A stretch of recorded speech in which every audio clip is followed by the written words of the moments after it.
magandang araw mga kabuyak. So andito na naman tayo maggagawa ng Ford Linux RS. So tinawagan po tayo ng ating customer. Nag-on call siya sa atin. So ito, yung problema niya is hindi siya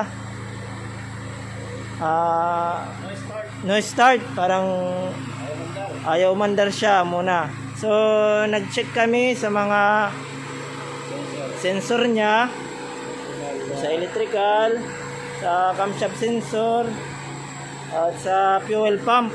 Sinek din namin. Ito ang unit na ginawa po namin. So binaklas po namin yung fuel pump para ma-check po namin kasi napaandar po namin pero hindi siya tumutuloy. Parang yung supply ng gasolina niya kinakapos mga kabuyak. So pinagawa nila sa iba pero hindi successful, bumalik din. So chinek namin lahat sa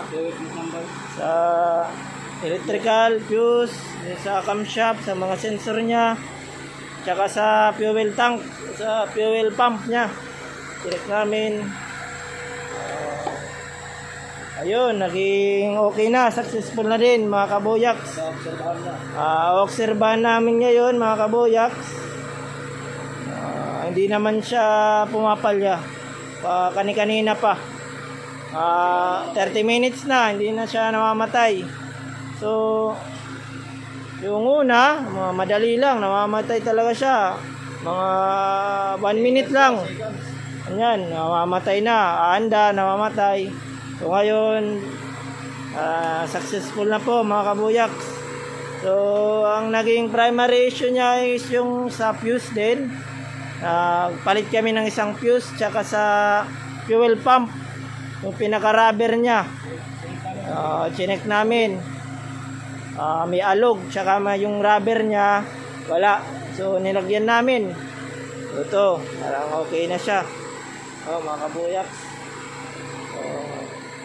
matutuwa si customer nito. Si may-ari, nabili pa siya ng extra na fuse. Matutuwa siya ngayon na okay na yung unit niya. Almost 2 weeks din mga kabuyak na nakatambay yung Ford Linux RS niya dito.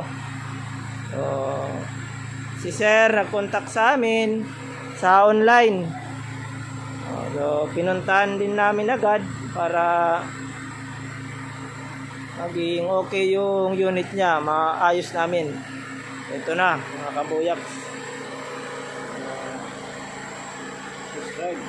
So successful na naman tayo, nagawa na natin mga kabuyak. So please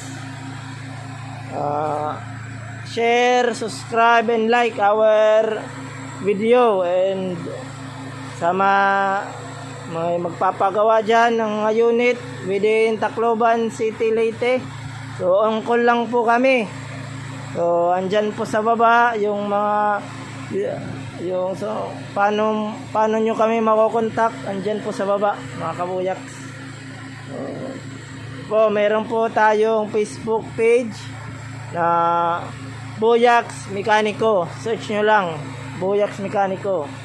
So andun lahat, contact number namin, mga services. Nag-i-scan din kami ng mga sasakyan. So pwede din sa mga assist, bibili na sasakyan, okay din. Ito si Sir Buyaks, yung obserbahan.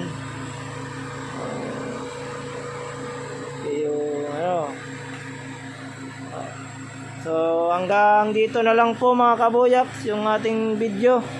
So salamat sa pag-suporta nyo sa amin. Thank you.